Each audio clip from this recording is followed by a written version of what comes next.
நற்செய்தி வாசகம். லூக்கா எழுதிய நற்செய்தி 4ஆம் அதிகாரம். ஆண்டவரின் உயிருள்ள வார்த்தைகள் 16 30 முடிய. இயேசு தாம் வளர்ந்த ஊராகிய நாசிரியத்துக்கு வந்தார். தமது வழக்கத்தின்படி ஓய்வு நாளில் தொழுகை கூடத்திற்கு சென்று வாசிக்க எழுந்தார். இறைவாக்கினர் எசாயாவின் சுருளேடு அவரிடம் கொடுக்கப்பட்டது. அவர் அதை பிரித்தபோது கண்ட பகுதியில் இவ்வாறு எழுதியிருந்தது: ஆண்டவருடைய ஆவி என் மேல் உள்ளது, ஏனெனில் அவர் எனக்கு அருள் பொழிவு செய்துள்ளார்.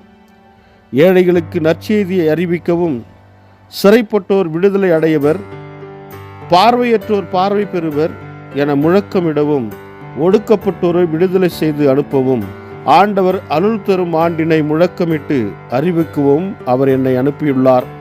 பின்னர் அந்த ஏட்டைச் சுருட்டில் ஏவலரிடம் கொடுத்துவிட்டு அமர்ந்தார். தொழுகை கூடத்தில் இருந்தவர்களின் கண்கள் அனைத்தும் அவரையே உற்று நோக்கியிருந்தன. அப்பொழுது அவர் அவர்களை நோக்கி, நீங்கள் கேட்ட இந்த மறைநூல் வாக்கு இன்று நிறைவேறிற்று என்றார். அவர் வாயிலிருந்து வந்த அருள்மொழிகளை கேட்டு வியப்புற்று, இவர் யோசேப்பின் மகன் அல்லவா என கூறி எல்லாரும் அவரை பாராட்டினர்.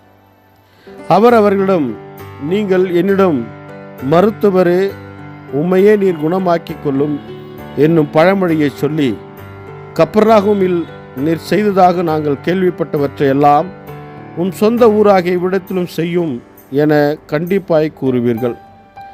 ஆனால் நான் உறுதியாக உங்களுக்கு சொல்லுகிறேன், இறைவாக்கினர் எவரும் தம் சொந்த ஊரில் ஏற்றுக்கொள்ளப்படுவதில்லை. உண்மையாக நான் உங்களுக்கு சொல்லுகிறேன், எலியாவின் காலத்தில் 3½ ஆண்டுகளாக வானம் பொய்த்தது, நாடெங்கும் பெரும் பஞ்சம் உண்டானது. அக்காலத்தில் இஸ்ரேலிடையே கைம்பெண்கள் பலர் இருந்தனர். ஆயினும் அவர்களுள் எவரிடமும் எலியா அனுப்பப்படவில்லை. சீதோனைச் சேர்ந்த சாரிபாத்தில் வாழ்ந்த ஒரு கைம்பெண்ணிடமே அனுப்பப்பட்டார். மேலும் இறைவாக்கினர் எலிசாவின் காலத்தில் இஸ்ரேலிடையே தொழு நோயாளர்கள் பலர் இருந்தனர். ஆயினும் அவர்களுள் எவருக்கும் நோய் நீங்கவில்லை. சிரியாவை சார்ந்த நாமானுக்கே நோய் நீங்கியது என்றார். தொழுகை கூடத்தில் இருந்த யாவரும் இவற்றை கேட்டபோது சீற்றம் கொண்டனர்.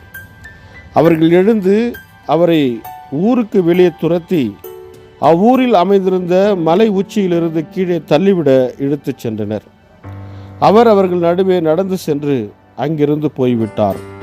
இது வாழ்வு தரும் கிறிஸ்துவின் நற்செய்தி. கிறிஸ்துவே உமக்கு புகழ்.